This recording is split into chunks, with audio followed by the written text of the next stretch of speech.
Hello, beautiful souls. Erica Ristovsky here. Today, I want to talk about why manifesting the old way doesn't seem to work these days. And for those of you that are new to my channel, that are new to me, welcome, welcome. I'll tell you a little bit about myself. I am Erica Ristovsky. I was born and raised in Colombia. I moved to the States for like 20 years. And now I reside in beautiful Spain. I'm always been psychic. I have a lot of stories about that. I'm a healer, I'm a guide, I'm a teacher, and I love to share everything that I have discovered in my journey with my clients. And one of the things that I have discovered is that we're not here to suffer, we're not here to struggle. We're here to remember who we are on a soul level, remember what was our purpose. So, why manifesting the old way doesn't seem to work these days? Well, there's many reasons. And as you know, we are shifting energetically. We are shifting as a consciousness, as a collective. Everything is changing as we know it, and we are changing. Our own bodies are rearranging. Our energetic fields are rearranging, and there is so much happening in the quantum field that some of us are aware, some of us are starting to notice, and it's all okay. So if you notice that the old way of manifesting, like reading statements, reading affirmations, memorizing them, speaking them all the time, and like writing on your board all the things that you want to bring to life, and all of those ways that we have done in the past now not currently working anymore for you, and you're like, it doesn't seem that it works as fast or as good as it used to. There's a reason. And I'll tell you, everything that I share is solely based on my experience, my observations. So don't take it as gospel. Always absorb and listen with your heart. Take what resonates, discard the rest. So, what I have had noticed is that we are moving more to our heart than ever in the planet, on the history of the planet. Meaning that people are starting to tap into that, not only an energetic center, but to tap into their intuition, the inner guidance, the inner compass that we all have. And leaning into the heart led us to be more compassionate, more present, more like listening, not in an analytical way, but more spacious. So the heart is starting to be noticed by many of us. And it's an invitation to connect the heart to the mind and start building our lives and operating from those two centers, moving back and forward, not only operating from the mind, that the rational mind, analyzing how things go, the pros, the cons, but the heart has its own energetic field that can access information before our rational mind can either tap into or understand or decode. And the heart is participates in this invisible field, and it guides us depending of who we are, depending of our level of consciousness, depending on what we came here to experience.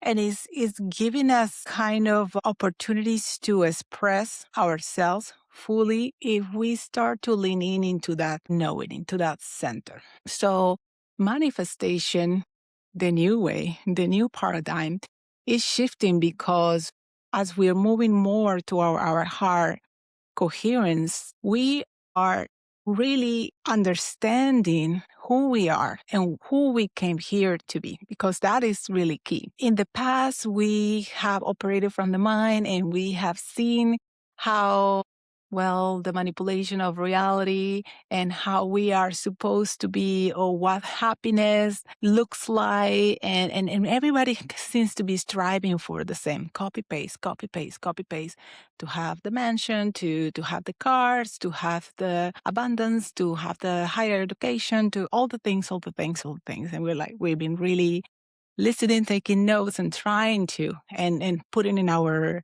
affirmations, and I'm empowered, and I can do this, and I can accomplish this, and blah, blah, blah. And the reality is that that path of all those things that society has told us that we need to build, that we need to achieve, what we need to acquire, are not for everyone on a soul level. And the beauty of us is that many of us are discovering that perhaps, I'm going to speak about myself, for example, some souls, their purpose was to find slowness and to just live off the grid.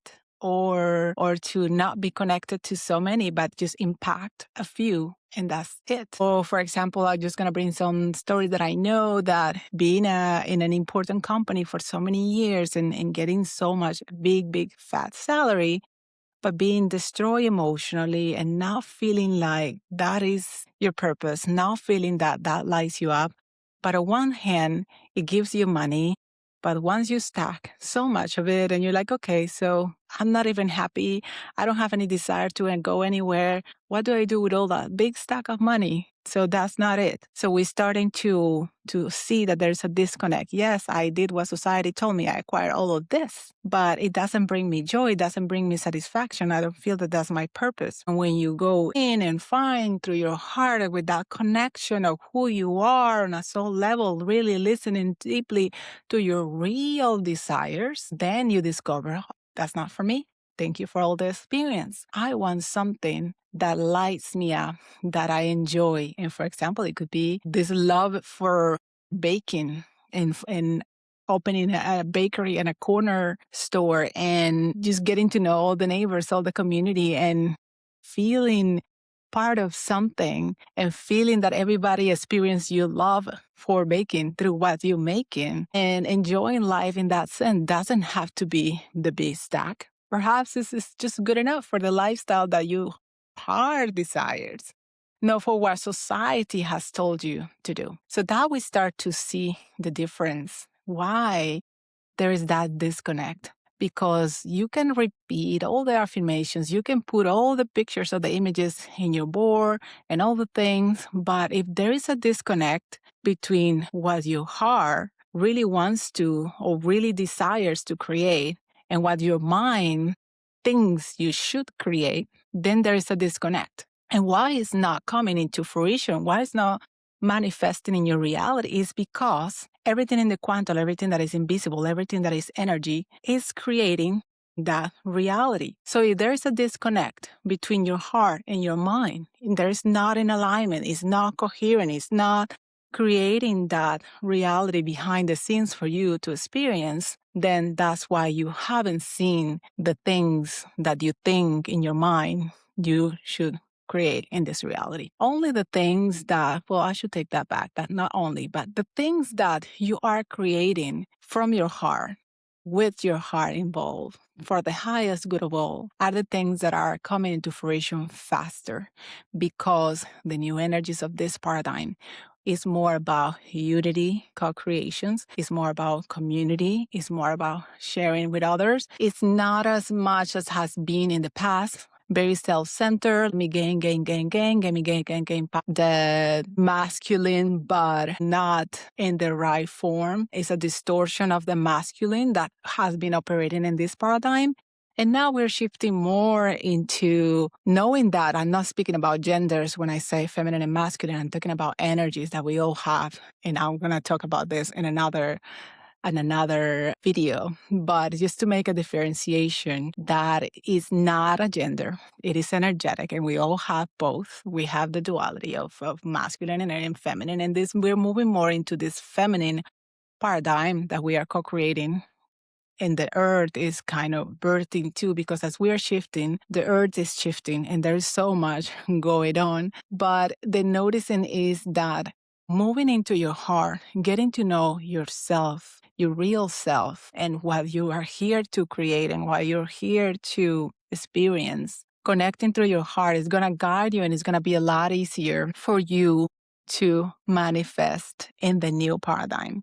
You're going to start seeing the things, because everything starts happening before we experience it, before it comes into actual reality. It has been happening, it has been moving behind the scenes. That's how everything is created. It's like goes from the invisible, it goes to a top form, it goes to everything, and then it happens. But it needs to be created with the right frequency, with the right alignment for you to be fully involved in what you're creating. So really listen to what has been in your heart, what has been planted in your heart in the past. Know what people has told you, know what your family has projected onto you, not the expectations, none of that. What really has been coming up for you to experience? What lights you up? Really start going inward, and I would love you for you to experience this. Dedicate 4 minutes, 5 minutes, whatever you want, maybe longer. If you haven't done this, like really start meeting with your heart. And I highly recommend this exercise to all of my clients when we start working together. And everybody has to have an incredible experience with this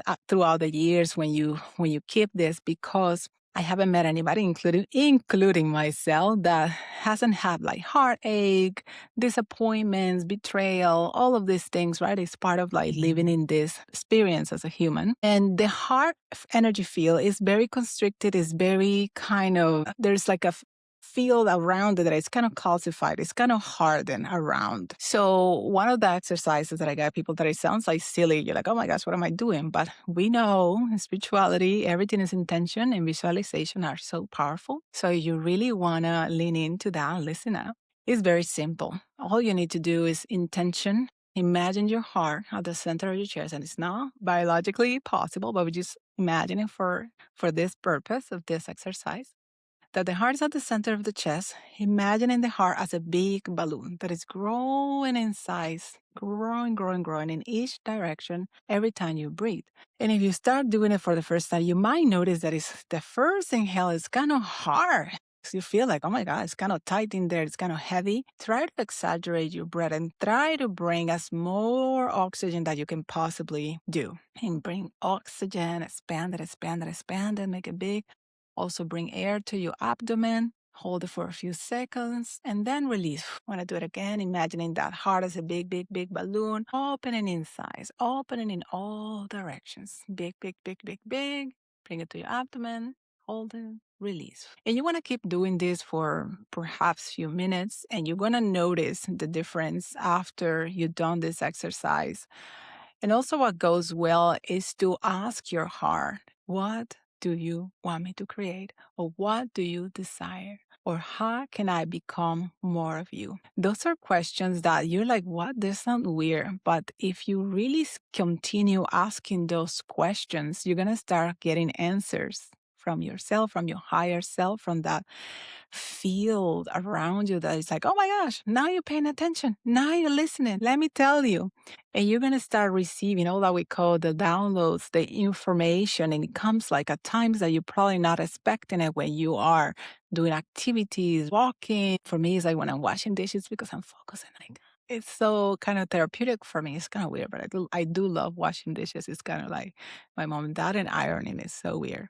I don't do it all the time, but when I do it, it feels like very repetitive, and then I'm like, I'm not thinking too much, and then things come through with so much ease. To find the things that you do that you can connect and listen and really listen, because that is your higher self trying to guide you, to connect with you, open that door, make yourself available to lean into your own guidance, because it's not somebody else's guidance. It's not somebody telling you what to do. It's not your family, it's not society, it's you, your real you. And if you're going through something hard, then ask with the same energy, who do I need to become to overcome this? Who do I need to become? And sometimes we are going to experience difficult things because we need to learn, we need to grow, we need to bring some other qualities about us, perhaps more resilience, perhaps more courage, perhaps more power that needs to come out of us. And we experience certain things in order for us to step into that other. It's like it's you, but it's like a higher version of you. Release the old, outdated version of you. So that's why we go through things. But if you're really having trouble with the things that you want to create, ask yourself, do I really want to? Do I really desire to bring that to my reality? Is that in alignment with who I am? Is that in alignment with who I'm becoming? Is that in alignment with what I'm creating in this timeline? Really ask those questions. And if it is, by all means, continue tapping into that. And remember that everything is created in this kind of like invisible space, like be in it, convince yourself, be in that energy, and listen to that intuition, because that intuition is going to guide you to take actions, little actions here and there, that compounding them together, then eventually you're in that reality. And you're like, oh my gosh, how did it even happen? Like, I haven't even noticed, because you're no longer so fixated in the outcome. You're also embracing the journey, the space in between the here and the then, which is like in the quantum field, it could be like just collapse time, right? Like this. It all depends of where we are in a level of consciousness. But if you just start living your life with knowing that that desire, if it's continually coming to you, acknowledge it and knowing that it's going to happen at the perfect timing when everything aligns, when everything is ready for you. So, yes, I just wanted to share that with you. Let me know how that landed, how that resonates, and ask me any questions. I love you. Thank you for listening, and I see you all next time. And if you like this type of content, please subscribe. Thank you, thank you, thank you. I see you all next time. Bye now.